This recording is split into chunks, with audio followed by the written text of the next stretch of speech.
नमस्कार, मी doctor Mayuri from doctor Mayuri's physiotherapy clinic. आज आपण टाचदुखी, त्यावरचे उपाय, त्याची कारणं ह्या सगळ्या गोष्टींबद्दल बोलणार आहोत। टाचदुखी हल्ली खूप कॉमन झाली आहे आणि त्याची काही कॉमन जी रिझन्स आहेत त्याच्याबद्दल आपण आधी बोलूया। त्याच्यातलं सगळ्यात पहिलं कारण म्हणजे प्लांटर फेशियायटिस। प्लांटर फेशियायटिस म्हणजे काय, तर आपल्या मसल्सवरती फेशिया नावाचं एक कव्हरिंग असतं। तर त्या कव्हरिंगला जेव्हा एक्सेसिव्ह स्ट्रेच मिळतो किंवा त्याला काही दुखापत होते त्यावेळेला तो सुजतो आणि त्यामुळे आपल्याला हीलमध्ये पेन व्हायला लागतं। हे प्लांटर फेशियायटिसचं जे पेन असतं ते युजली अर्ली मॉर्निंग पेन असतं। म्हणजे आपण झोपेतून उठून जेव्हा खाली पेडवरनं पाय ठेवायला लागतो त्यावेळेला खूप जास्त पेन होतं, अगदी शूटिंग पेन असतं।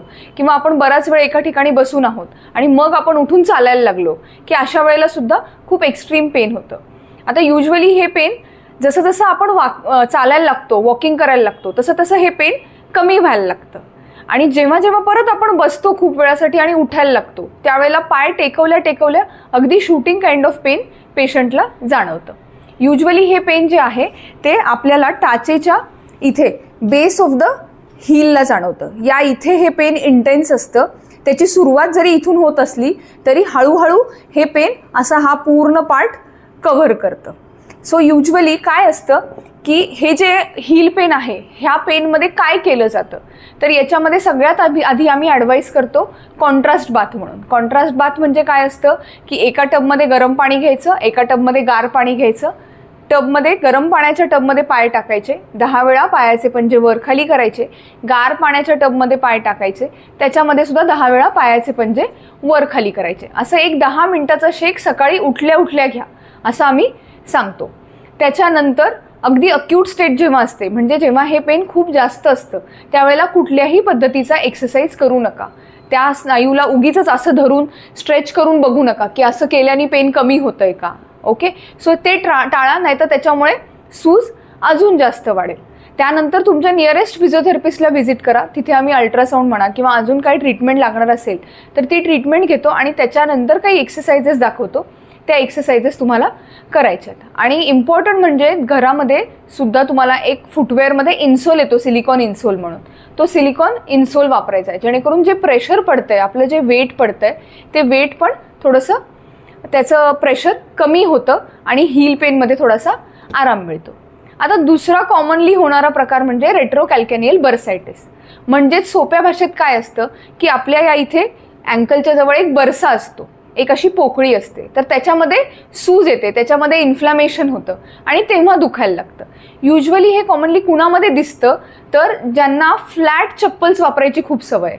फ्लॅट म्हणजे अगदीच फ्लॅट, ज्याच्यामध्ये काहीही कुशनिंग, फोमिंग असं काहीही नाही आहे आणि अगदी जास्त काळासाठी वॉकिंगला म्हणा किंवा दिवसभर स्टँडिंगला म्हणा, जी लोक असे फ्लॅट स्लीपर्स चप्पल्स वापरतात त्यांना हा त्रास बराच कॉमनली दिसतो। त्याच्यामध्ये काय होतं की युजली हे पेन खूप वेळ बसल्यानंतर उठून जसं होतं तसं नसतं, तर हे पेन जेव्हा जेव्हा आपण चालायला लागतो तेव्हा हे पेन होतं। आणि याचं पेन कसं असतं, तर याचं पेन जे आहे ते या इथे खालच्या बाजूला आधी सुरू होतं, या इथे टेंडनच्या इथे, आणि मग ते पेन इकडे यायला लागतं। सो या पेनमध्ये तुम्हाला काय काळजी घ्यायची आहे की तुम्हाला फ्लॅट चप्पल्स घालायच्या नाही आहेत। त्या चप्पलला काहीतरी कुशनिंग असलं पाहिजे, काहीतरी थोडंसं सॉफ्ट सोल असलेला पाहिजे। सो अशा चप्पल्सचा वापर करायचा। त्याचप्रमाणे काही ट्रीटमेंट्स असतात त्याच्यासाठी सुद्धा, त्या ट्रीटमेंट्स घ्यायच्या। कधी कधी ह्याचं थोडंसं ओरिएंटेशन सुद्धा बदललेलं असतं हीलचं, तर त्याच्यामध्ये आम्ही मोबिलायझेशन्स, काही एक्सरसाइजेस देऊन त्याला सुद्धा ट्रीटमेंट दिली जाते। त्याच्यानंतर कॉमन कारण म्हणजे कधी कधी खूप स्ट्रेस येऊन त्या पायावरती किंवा कधी कधी काही फ्रॅक्चर्स झाल्यानंतर, ओव्हर यूजमुळे, इम्प्रॉपर आपलं फुटवेअर असलं तर या सगळ्या गोष्टींमुळे सुद्धा हील पेन होऊ शकतं। पण आता किंवा मसल टाईट झाला असेल, आपला हा खालचा काफ मसल जर टाईट झाला असेल तर त्याच्यामुळे सुद्धा हील पेन होऊ शकतं। पण आता हे कशामुळे झालंय हे कारण शोधून काढण्यासाठी आणि त्यावरची ट्रीटमेंट डिफाईन करण्यासाठी तुम्हाला निश्चितच फिजिओथेरपिस्टना भेटणं गरजेचं आहे। अगदी तुम्ही आमच्यासोबत सुद्धा ऑनलाईन कन्सल्टेशन घेऊ शकता। आणि याच्या ज्या काही हील पेनच्या एक्सरसाइजेस आहेत, बेसिक एक्सरसाइजेस, याचा व्हिडिओ आम्ही ऑलरेडी आमच्या या चॅनलवरती पोस्ट केला आहे। तरी पण याच्या व्यतिरिक्त तुम्हाला अजून काही शंका असतील, क्वेरी असतील तर तुम्ही ह्या दिलेल्या नंबरवरती आमच्याशी संपर्क साधू शकता आणि तुमच्या क्वेरी नक्कीच विचारू शकता। हा व्हिडिओ जर तुम्हाला युजफुल वाटत असेल तर नक्कीच हा लाईक आणि इतरांसोबत शेअर करा। थँक्यू।